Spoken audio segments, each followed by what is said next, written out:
Hello, and welcome to my YouTube channel, Reading Little Blue Books, out loud.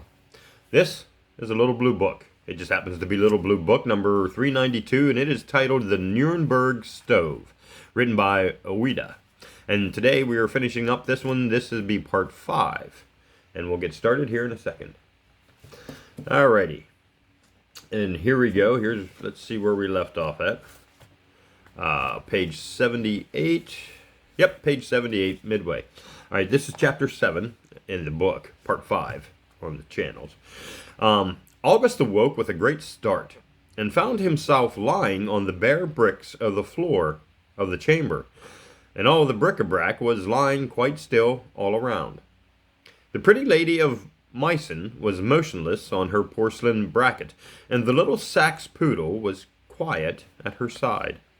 He rose slowly to his feet. It was very cold, but he was not sensible of it, or of the hunger that was gnawing his little empty entrails. He was absorbed in the wondrous sight, in the wondrous sounds that he had seen and heard.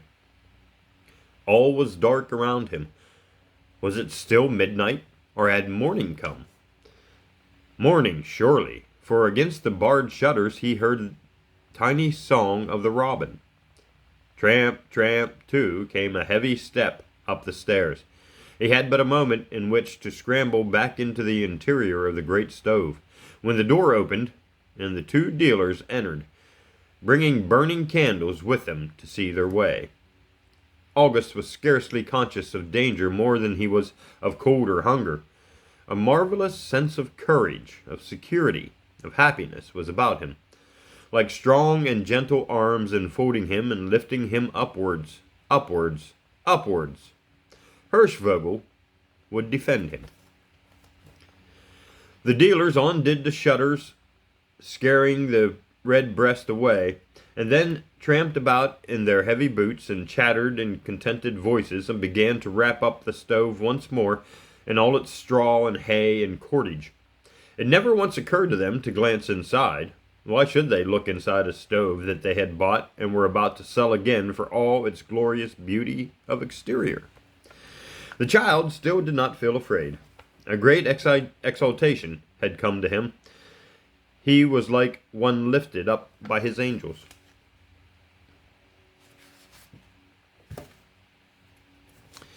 Presently the two traders called up their porters, and the stove, heedfully swathed and wrapped and tended as though it were some sick prince going on a journey, was borne on the shoulders of 6 stout Bavarians, down the stairs and out of the door into Marzaplatz. Even behind all those wrappings, August felt the icy bite of the intense cold of the outer air at dawn of a winter's day in Munich. The men moved the stove with exceeding gentleness and care, so that he had often been far more roughly shaken by his big brother's arms than he was in his journey now. And though both hunger and thirst made themselves felt, being foes that will take no denial, he was still in the state of nervous exaltation, which deadens all physical suffering, and at once a cordial and an opiate. He had heard Hirschvogel speak. That was enough.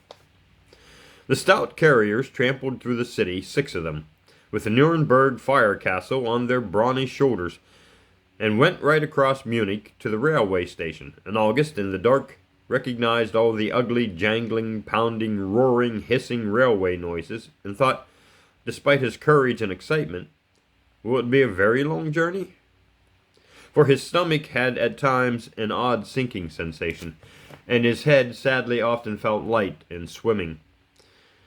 If it was a very, very long journey, he felt half afraid that he would be dead or something bad before the end, and Hirschvogel would be so lonely. That was what he thought most about. Not much about himself, and not much about Dorothea and the house at home. He was high-strung to high emprise, and could not look behind him. Whether for a long or a short journey, whether for weal or woe, the stove, with August still within it, was once more hoisted up into a great van. But this time it was not all alone, and the 2 dealers as well as the 6 porters were all with it. He in his darkness knew that, for he heard their voices. The train glided away over the Bavarian plain southward, and he heard the men say something of Berg and Wormseebert. Their German was strange to him, and he could not make out what these names meant. The train rolled on, with all its fume and fuss and roar of steam and stench of oil and burning coal.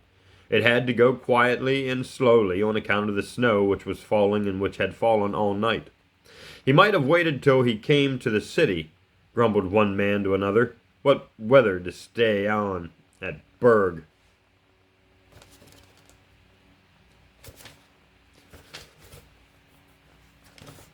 But who was that stayed on at Berg?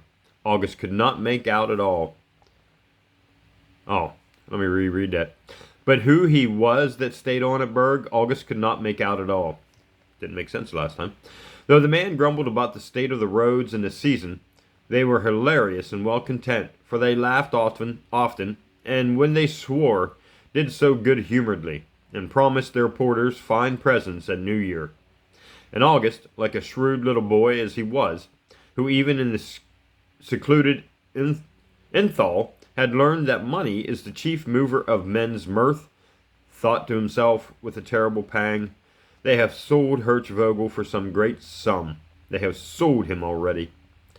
Then his heart grew faint and sick within him, for he knew very well that he must soon die, shut up without food and water thus, and what new owner of the great fireplace would ever permit him to dwell in it?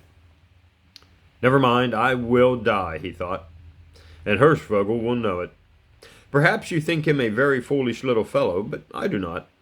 It is always good to be loyal and ready to endure to the end. It is but an hour and a quarter that the train usually takes to pass from Munich to the Wormsee, or Lake Stronberg, but this morning the journey was much slower because the way was encumbered by snow. When it did reach Possenhofen and stop, and the Nurnberg Stove was lifted out once more, August could see through the fretwork of the brass door, as the stove stood upright facing the lake, that this Wormsee was a calm and noble piece of water, of great width, with low wooded banks and distant mountains. A peaceful, serene place, full of rest. It was now near 10 o'clock. The sun had come forth. There was a clear gray sky hereabouts. The snow was not falling, though it lay white and smooth everywhere down to the edge of the water, which before long would be itself ice. Before he had time to get more than a glimpse of the green gilding surface, the stove was again lifted up and placed on a large boat that was in waiting, one of those very long and huge boats which the women of these parts use as laundries, and the men as timber rafts. The stove, with much labor and much expenditure of time and care, was hoisted into this, and August would have grown sick and giddy with the heaving and falling if his big brothers had not long used him to such tossing about, so that he was as much at ease, head as feet downward. The stove once in it safely, turning the page, with its guardians, the big boat moved across the Lake to Leone, With its guardians, the big boat moved across the lake to Leone. How a little hamlet on a Bavarian lake got that Tuscan-sounding name I cannot tell, but Leone it is. The big boat was a long time crossing. The lake here is about 3 miles broad, and these heavy barges are unwieldy and heavy to move, even though they are towed and tugged at from the shore. If we should be too late, the two dealers muttered to each other in agitation and alarm. He said 11 o'clock. Who was he? Thought August. The buyer, of course, of Hirschvogel. The slow passage across the Wormsee was accomplished at length. The lake was placid. There was a sweet calm in the air and on the water. There was a great deal of snow in the sky, though the sun was shining and gave a solemn hush to the atmosphere. Boats and one little steamer were going up and down. In the clear, frosty light, the distant mountains of Zillerthal and the Allgäu Alps were visible. Market people, cloaked and furried, went by on the water or on the banks. The deep woods of the shores were black and gray and brown. Poor August could see nothing of a scene that would have delighted him. As the stove was now set, he could only see the old worm-eaten wood of the huge barge. Presently they touched the pier at Leone. "Now, men, for a stout mile and a half, you shall drink your reward at Christmas time," said one of the dealers to his porters, who, stout, strong men as they were, showed a disposition to grumble at their task. Encouraged by large promises, they shouldered sullenly the Nurnberg Stove, grumbling again at its preposterous weight, but little dreaming that they carried within it a small, panting, trembling boy. For August began to tremble now that he was about to see the future owner of Hirschvogel. If he look a good, kind man, he thought, I will beg him to let me stay with it. The porters began their toilsome journey and moved off from the village pier.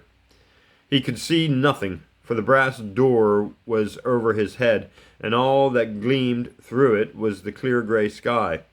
He had been tilted onto its back, and if he had not seen a little mountaineer, used to hanging head downwards over crevasses, and moreover, seasoned to rough treatment by the hunters and guides of the hills and the salt workers in the town, he would have been made ill and sick by the bruising and shaking and many changes of position to which he had been subjected.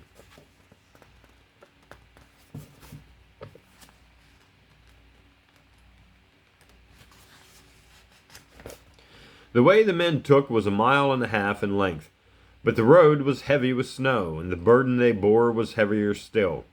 The dealers cheered them on, swore at them, and praised them in one breath, besought them and reiterated their splendid promises, for the clock was striking 11, and they had been ordered to reach their destination at that hour. And though the air was so cold, the heat drops rolled off their foreheads as they walked. They were so frightened of being late, but the porters could not budge a foot quicker than they chose, and as they were not poor four-footed carriers, their employers dared not thrash them, though most willingly would have done so. The road seemed terribly long to the anxious tradesmen, to the plodding porters, to the poor little man inside the stove, as he kept sinking and rising with each of their steps. Where they were going, he had no idea. Only after a long time he lost the sense of the fresh icy wind blowing on his face, through the brasswork above, and felt by their movements beneath him that they were mounting steps or stairs. Then he heard a great many different voices, but he could not understand what was being said. He felt that his bearers paused some time, then moved on and on again. Their feet went so softly he thought they must be moving on carpet, and as he felt a warm air come to him, he concluded that he was in some heated chambers, for he was a clever little fellow. He could put two and two together, though he was so hungry and so thirsty, and his empty stomach felt so strangely. They must have gone, he thought, through some very great number of rooms, for they walked so long on and on and on. At last the stove was set down again, and happily for him, set so that his feet were downward. What he fancied was that he was in some museum, like that which he had seen in the city of Innsbruck. The voices he heard were very hushed, and the steps seemed to go away, far away, leaving him alone with Hirschvogel. He dared not look out, but he peeped through the brasswork, and all he could see was a big carved lion's head in ivory, with a gold crown atop. It belonged to a velvet fatuleo. Fatuleo? F-A-U-T-E-U-I-L. Fatuleo. I don't know. But he could not see the chair, only the ivory lion. There was a delicious fragrance in the air, a fragrance as of flowers. Only how can it be flowers? Thought August. It was December. From afar off, as it seemed, there came a dreamy, exquisite music, as sweet as the spinets had been, but so much fuller, so much richer, seeming as though a chorus of angels were singing all together. August ceased to think of the museum. He thought of heaven. Are we gone to the master? He thought, remembering the words of Hirschvogel. All was so still around him. There was no sound anywhere except the sound of the far-off choral music.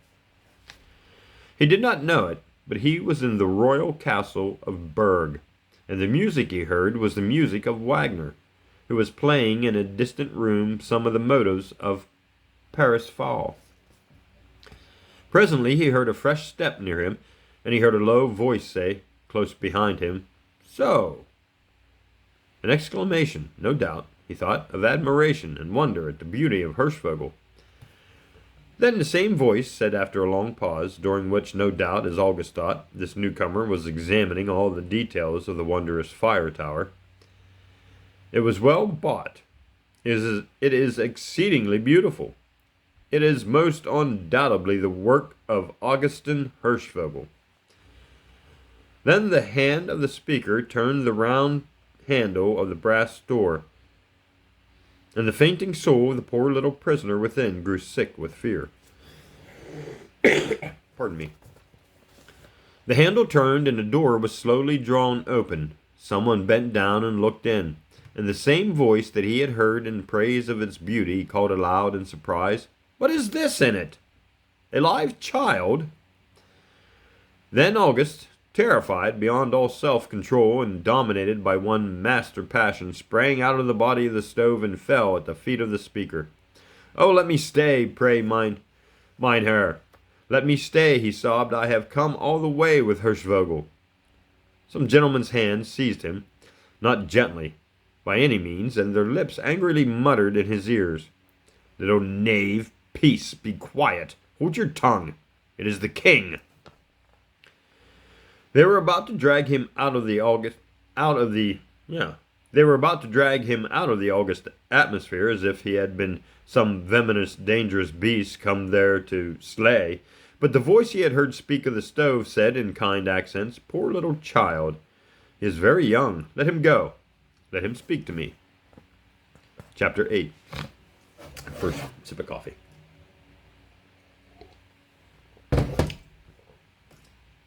8. The word of a king is law to his courtiers. So, sorely against their wish, the angry and astonished chamberlains let August slide out of their grasp. And he stood there, in his little rough sheepskin coat and his thick, mud-covered, turning the page, mud-covered boots, with his curling hair all in a tangle, in the midst of the most beautiful chamber he had ever dreamed of, and in the presence of a young man with a beautiful dark face and eyes full of dreams and fire. And the young man said to him, "My child, how came you here, hidden in this stove? Be not afraid.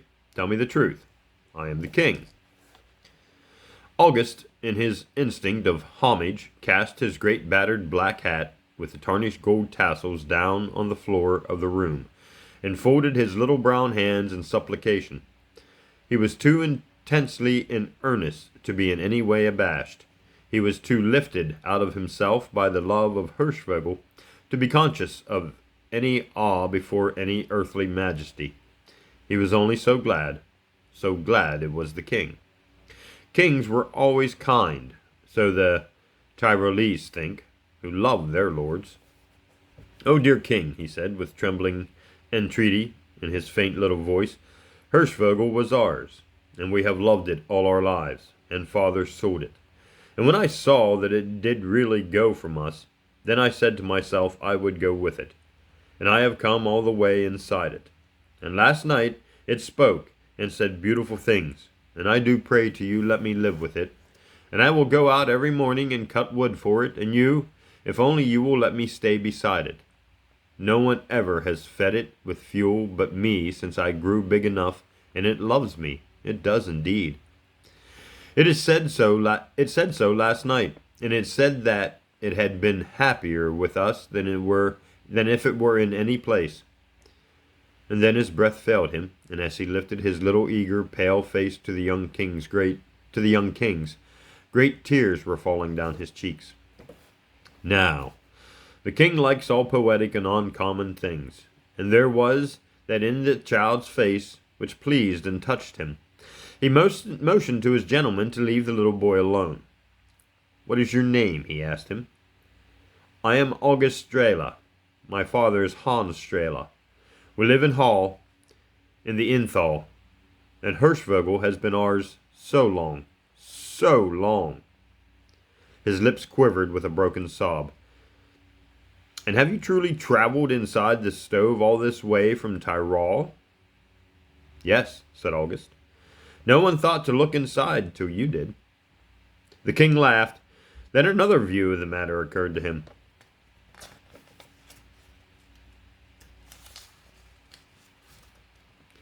"Who bought the stove of your father?" he inquired. "Traders of Munich," said August, who did not know that he ought not to have spoken to the king as to a simple citizen, and whose little brain was whirling and spinning dizzily round its own central idea. "What sum did they pay your father? Do you know?" asked the sovereign. 200 florins, said August, with a great sigh of shame. It was so much money, and he is so poor, and there are so many of us. The king turned to his gentlemen in waiting. Did these dealers of Munich come with the stove? He was answered in the affirmative. He desired them to be sought for and brought before him. As one of his chamberlains hastened on the errand, the monarch looked at August with compassion. "You are very pale, little fellow. When did you eat last?" "I had some bread and sausage with me yesterday afternoon. I finished it." "You would like to eat now?" "If I might have a little water, I would be glad. My throat is very dry." The king had water and wine brought for him, and cake also, but August thought he drank eagerly. But August, though he drank eagerly, could not swallow anything. His mind was in too great a tumult. "May I stay with Hirschvogel? May I stay?" he said, with feverish agitation. "Wait a little," said the king, and asked abruptly, "What do you wish to be when you are a man?" "A painter. I wish to be what Hirschvogel was. I mean the master that made my Hirschvogel." "I understand," said the king. Then the two dealers were brought into their sovereign's presence. They were so terribly alarmed, not being either so innocent or so ignorant as August was, that they were trembling as though they were being led to the slaughter. And they were so utterly astonished, too, at a child having come all the way from Tyrol in the stove, as a gentleman of the court had just told them this child had done, that they could not tell what to say or where to... the child had done, that they could not tell what to say or where to... It didn't seem to make sense. Or where to look, and presented a very foolish aspect indeed. "Did you buy this Nurnberg stove of this little boy's father for 200 florins? The king asked him, and his voice was no longer soft and kind, as it had been when addressing the child, but very stern. "Yes, your majesty," murmured the trembling traders. "And how much did the gentleman who purchased it for me give to you?" 2,000 ducats, your majesty," muttered the dealers, frightened out of their wits and telling the truth in their fright. The gentleman was not present. He was a trusted counselor of the king in art matters and often made purchases for him. The king smiled a little and said nothing. The gentleman had made out the price to him as 11,000 ducats. The king smiled a little and said nothing. The gentleman had made out the price to him as 11,000 ducats. Had to catch that. "You will give at once to this boy's father the 2,000 gold ducats that you are received, less the 200 Austrian florins that you paid him," said the king to his humiliated and abject subjects. "You are great rogues. Be thankful you are not more greatly punished." He dismissed them by a sign of his courtiers, and to one of these gave the mission of making the dealers of the Marisplatz disgorge their ill-gotten gains. August heard and felt dazzled, yet miserable. 2,000 gold Bavarian ducats for his father? Why, his father would never need to go any more to the salt baking. And yet, whether for ducats or for florins, Hirschvogel was sold just the same. And would the king let him stay with it? Would he? "Oh, do! Oh, please do!" he murmured, joining his little brown weather-stained hands and kneeling down before the young monarch, who himself stood absorbed in painful thought, for the deception so basely practiced on him for the greedy sake of gain by a trusted counselor was bitter to him. He looked down on the child, and as he did, so smiled once more. "Rise up, my little man," he said, in a kind voice. "Kneel only to your God."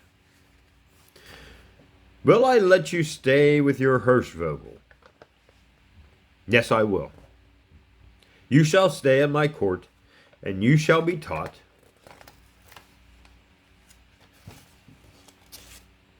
to be a painter, in oils or on porcelain, as you will. And you must grow up worthily and win all the laurels at our schools of art.